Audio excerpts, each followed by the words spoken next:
ఒకటి చెప్పేది ఇదేంటి అనగానే ఇంకోటి రోజంతా డయట్ జిమ్ అంత ప్యాకప్ అయిపోయిన తర్వాత కూడా అలా ఆవిడ వర్కౌట్స్ కి పరిగెట్టడం ఆ విషయంలో మాత్రం షీ ఇస్ ఆసమ్. తన్ని చూసి అందరూ నేర్చుకోవాలి. And that's why she is like that. ఇప్పుడు కూడా ఇప్పటికీ కూడా షీ ఇస్ లైక్ దట్.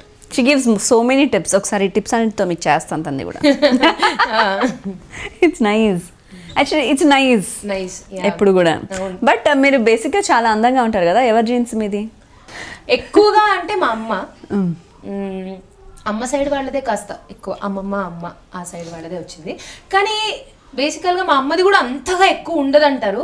అందుకే నాకు డౌట్ మా అమ్మ పోలికలు పెద్దగా కనిపించలేదు, అందుకనే అడిగాను కదా. అందుకే నాకు డౌట్, నాకు చెప్పకుండా ఎక్కడన్నా చెత్త కుప్పలో నుండి కానీ లేదా ఇంకెక్కడ నుండైనా నన్ను ఎత్తుకొచ్చేసారేమో మా అమ్మ. మేబీ శ్రీదేవి ఏమో, లేకపోతే మా అమ్మ ఇంకెవరన్నా గొప్ప ఐశ్వర్యరాయ్ ఏమో. ఇట్లా నాకు డౌట్లు వచ్చాయి. ఆ తర్వాత అంత ఓవరాక్షన్ వద్దులే, సైలెంట్ గా ఉండని వదిలేసా. నిజం ఎవరి పోలికలు పెద్దగా ఉండవు నాకు. కొంచెం డిఫరెంట్ కేస్. మా చెల్లి మళ్ళీ కాస్త ఎక్కువ అమ్మలా ఉంటుంది, నేను అంత ఉండను. ఓకే, మరి హరితేజ ఎంత పొసెసివ్? నేను చాలా పొసెసివ్ యాక్చువల్లీ. అంటే నా క్లోజ్ ఫ్రెండ్స్ ఎవరితో అయినా క్లోజ్ ఉన్నా కూడా నేను తీసుకోలేను. అది బేసికల్లీ మెచ్యూరిటీ లేకపోవడం ఒకప్పుడు. ఇప్పుడు అది పొసెసివ్. అమ్మ నీకు మెచ్యూరిటీ లేకపోవడం కానీ నువ్వు పొసెసివ్ బేసికల్గా అని అర్థమైంది. ఆ విషయంలో ఎక్కువ పొసెసివ్ ఫీల్ అయ్యేది నా ఫ్రెండ్స్ విషయంలో, మా చెల్లి విషయంలో నాకు చాలా పొసెసివ్గా. బికాజ్ అది నన్ను ఎలా అన్నట్టు పిచ్చ లైట్ తీసుకునేలా కేర్ చేస్తుంది. నేనైతే మాత్రం చాలా డీప్గా అటాచ్ అయిపోయి ఉంటాను అనమాట. దానికి ఫ్రెండ్స్ ఎక్కువ, నాకు ఫ్రెండ్స్ తక్కువ. కాబట్టి ఎప్పుడూ నిత్య అని దాని వెంటే తిరుగుతూ ఉంటాను. అది మాత్రం నేను తనతో వెళ్తున్నాను, తినతో వెళ్తున్నాను, ఫ్రెండ్స్తో వెళ్తున్నాను వెళ్ళిపోతుంది.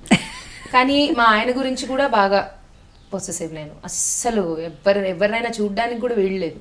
ఇమ్మీడియట్ గా గుడ్లు పీకి చేతిలో పెట్టేయడమే, అంత పొసెసివ్ నేను. కానీ ఈ మధ్య కాస్త యూనో మా ఆయన కొంచెం అంత బ్రాడ్ మైండ్ ఉండి నన్ను ఇక్కడ దాకా పంపించి యాక్ట్ చేయిస్తున్నప్పుడు నేను అంత పొసెసివ్ ఉంటే తప్పు కదా అని చెప్పి కొంచెం తగ్గుతున్నాను అనమాట. ఎప్పుడైనా ఇలాంటి సిచ్యువేషన్స్ ఎదురయ్యాయా?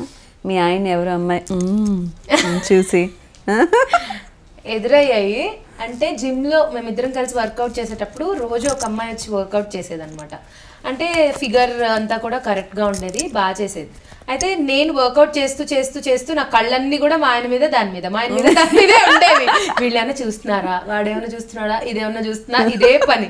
అలా చూసి ఒక రోజు సడన్ గా నాకు ఎందుకనో మా ఆయన ఫోన్ చూస్తే ఆ అమ్మాయి నెంబర్ సేవ్ చేసుకుని మెసేజెస్ కూడా ఉన్నాయి. అది చూడగానే నాకు మొత్తం అగ్నిస్కలద సందగ్ధరి ప్రళయరది ఛత్రపతి మొత్తం ఇట్లా వచ్చేసింది, దయ్యం వచ్చేసింది ఒంటి మీదకి. మా ఆయన అప్పుడే మేమిద్దరం బయటకు వెళ్తున్నాం.